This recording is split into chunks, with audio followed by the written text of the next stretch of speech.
Hi guys, welcome back to the channel. Today we're taking a tour through Ocho Rios and we are going to talk about Air Jamaica.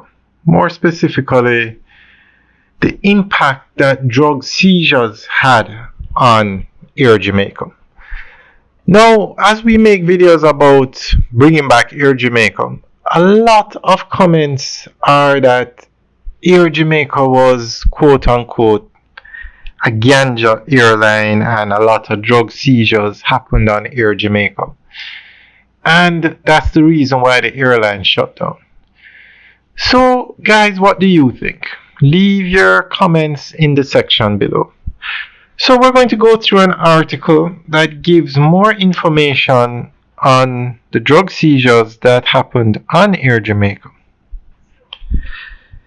Air Jamaica, once a proud symbol of national identity and Caribbean hospitality, soared the skies for nearly 4 decades before ceasing operations in 2010. Over the years, rumors swirled that illegal ganja shipments were a primary reason for the airline's downfall. But how much truth is there to that claim? While the airline was indeed entangled in a number of high-profile drug trafficking incidents, the full story is far more complex. Air Jamaica was no stranger to controversy when it came to drug smuggling. In the 1980s, U.S. Customs reported multiple instances of marijuana being found aboard Air Jamaica flights. The most infamous case occurred in 1989 when nearly 2 tons of marijuana were discovered aboard a flight from Montego Bay to Miami. U.S. authorities levied a fine of nearly $28.8 million against the airline, one of the largest ever at the time for such an offense. Between 1980 and 1989, there were over 130 seizures of illegal drugs on Air Jamaica aircraft entering the United States, totaling approximately 18,000 pounds of cannabis. In some instances, drugs were found in cargo holds, passenger baggage, or even inside food and service carts. These discoveries painted the airline in a negative light and drew the attention of law enforcement on both sides of the Caribbean Sea. Despite these alarming incidents, Air Jamaica never stopped flying due to drug smuggling. The seizures resulted in financial penalties and reputational damage, but the airline continued operations throughout the 1980s, 1990s, and 2000s. Flights were not cancelled and routes continued to serve passengers traveling between Jamaica and destinations in the US, Canada, and the Caribbean.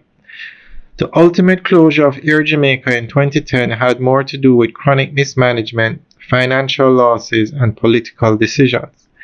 The airline had become a burden on the Jamaican government, requiring regular bailouts to stay afloat. By the mid-2000s, efforts to privatize and restructure the company failed. Eventually, Air Jamaica was absorbed by Caribbean Airlines headquartered in Trinidad and Tobago. The idea that ganja shipments caused the airline to crash out of the sky is an oversimplified myth, yet it persists. This is partly because the drug busts were widely publicized and they painted the airline in a negative light internationally. For many Jamaicans, these stories stuck in the national memory, becoming part of the legend surrounding the airline's fall. It's also true that Jamaicans' global image has long been tied to reggae culture and cannabis, sometimes unfairly. In the case of Air Jamaica, however, the evidence shows that illegal ganja shipments were a serious issue but not the fatal blow. While drug smuggling incidents involving Air Jamaica certainly damaged the airline's reputation and triggered significant legal challenges, they were not the reason the airline stopped flying.